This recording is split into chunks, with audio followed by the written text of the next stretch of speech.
तो dear students, आज की इस वीडियो में हम पढ़ेंगे कूलाम का नियम, जो कि क्लास 12 के बोर्ड एग्जाम के लिए बहुत ही इंपॉर्टेंट है।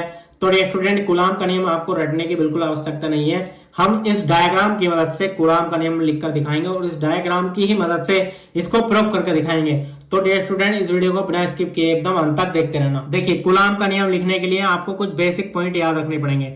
जैसे कि यहाँ पर आप देख सकते हैं, आर दूरी पर दो पॉइंट है, पॉइंट ए पॉइंट बी। ठीक है, देखिए पॉइंट ए पर Q1 आवेश रखा है और पॉइंट बी पर Q2 आवेश रखा है। ठीक है, इन दोनों के बीच की दूरी क्या है? R है। ठीक है, तो देखिए इन दोनों आवेशों के बीच दो प्रकार के बल लगेंगे, आकर्षण बल अथवा प्रतिकर्षण बल। ठीक है, उसके बाद देखिए इस डायग्राम से आपको दो समीकरण लिखने होंगे। इसमें जो आकर्षण अथवा प्रतिकर्षण बल लगा है, ठीक है, उसके लिए दो समीकरण लिखने होंगे, जैसे कि F फॉर फोर्स। ठीक है, यानी कि F समानुपाती Q1 इंटू Q2, यानी कि जो Q1 आवेश है और Q2 आवेश है वो इन दोनों का जो गुणनफल है वो इसके बल के अनुक्रमानुपाती है। ठीक है, उसके बाद देखिए दूसरी समीकरण में जो इन दोनों आवेशों के बीच की दूरी है उसके वर्ग के व्युत्क्रमानुपाती है। ठीक है, तो इस प्रकार से दो समीकरण आपने लिख ली। ठीक है, यानी कि जो Q1 Q2 आवेश का जो गुणनफल है, ठीक है, यानी Q1 Q2 आवेश का गुणनफल जो है वो बल के समानुपाती है। ठीक है, उसके बाद देखिए जो Q1 Q2 आवेश के गुणनफल के जो बीच की दूरी है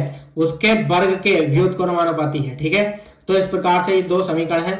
देखिए इन दो समीकरण से किस प्रकार से इसका नियम लिखेंगे। तो देखिए जैसा कि आप जानते हैं, इन दोनों स्तर बिंदु आवेशों के बीच आकर्षण अथवा प्रतिकर्षण बल लगा है। ठीक है, तो देखिए नियम में किस प्रकार से लिखेंगे, दो स्तर बिंदु आवेशों के बीच आकर्षण अथवा प्रतिकर्षण बल, यानी कि दो स्तर बिंदु आवेशों के बीच लगने वाला आकर्षण अथवा प्रतिकर्षण बल दोनों आवेशों के गुणनफल के समानुपाती होता है या अनुक्रमानुपाती होता है। ठीक है, यानी कि इन दोनों आवेशों के गुणनफल के समानुपाती तथा उनकी बीच की दूरी के वर्ग के व्युत्क्रमानुपाती होता है। ठीक है, तो यही हमने नियम लिखा है, दो स्तर बिंदु आवेशों के बीच लगने वाला आकर्षण अथवा प्रतिकर्षण बल उन दोनों आवेशों के गुणनफल के अनुक्रमानुपाती तथा उनके बीच की दूरी के वर्ग के व्युत्क्रमानुपाती होता है। ठीक है, उसके बाद देखिए ये जो हमने समीकरण 1 व 2 लिखी है, ठीक है, जो समीकरण 1 व 2 है इसको हम हल करेंगे। ठीक है, यानी कि आप देखिए समीकरण 1 व 2 से, ठीक है, तो देखिए इस प्रकार से अतः लिखेंगे और यहाँ पर आप जो देख रहे हैं F फॉर फोर्स जो है ये, इसको इसी प्रकार से लिख लेंगे F। ठीक है, उसके बाद देखिए ये समानुपाती का चिन्ह इस प्रकार से ही लिख देंगे।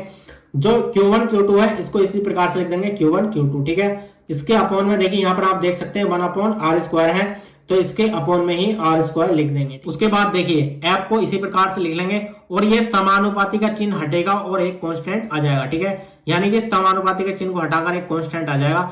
F equal to K Q1 Q2 upon r² को इसी प्रकार से लिख देंगे इंटू में Q1 Q2 अपॉन r²। ठीक है, उसके बाद देखिए जो ये K है ये एक कांस्टेंट है, इस कांस्टेंट का नाम नहीं लिखेंगे, आप इसी प्रकार से लिख देंगे K इक्वल टू कांस्टेंट। ठीक है, उसके बाद देखिए ये जो K कांस्टेंट है इसके स्थान पर हम क्या रखेंगे 1/4/ε0। ठीक है, और बाकी हम सेम लिखेंगे, जैसे कि देख सकते हैं या में करके लिखेंगे, यानी कि F इक्वल टू K के स्थान पर 1/4/ε0 और बाकी Q1 Q2 अपॉन r², इसको सेम लिखेंगे Q1 Q2 अपॉन r²। ठीक है, इसको एक बॉक्स में बंद कर देंगे और इसका मात्रक भी लिखेंगे न्यूटन। ठीक है, यानी कि बल का मात्रक क्या होता है, F का मात्रक क्या होता है, न्यूटन। ठीक है, उसके बाद देखिए ये जो ε0 है ये क्या है और 1/4/ε0 की वैल्यू क्या है और ε0 की वैल्यू क्या है, इस प्रकार से आप लिख सकते हैं। जैसे कि हमने लिखा हेयर में ε0 निर्वात की विद्युतशीलता है, जो ε0 है निर्वात की विद्युतशीलता है, और 1/4/ε0 की जो वैल्यू है 9 × 10⁹ न्यूटन मीटर स्क्वायर पर कूलाम स्क्वायर। ठीक है, उसके बाद देखिए ε0 की जो वैल्यू है 8.85 × 10⁻⁻12 कूलाम स्क्वायर पर न्यूटन मीटर स्क्वायर। ठीक है, तो डियर स्टूडेंट कूलाम का नियम आपको बोर्ड एग्जाम में इसी प्रकार से लिखना है। तो डियर स्टूडेंट ये आपको वीडियो कैसी लगी कमेंट बॉक्स में कमेंट करके बताना। वीडियो अच्छी लगी हो तो लाइक कर देना और चैनल को सब्सक्राइब करके बेल आइकन को भी प्रेस कर देना, जिससे कि नेक्स्ट वीडियो की नोटिफिकेशन सबसे पहले मिल सके। तो चलिए मिलते हैं नेक्स्ट वीडियो में नेक्स्ट टॉपिक के साथ, तब तक के लिए जय हिंद, वंदे मातरम।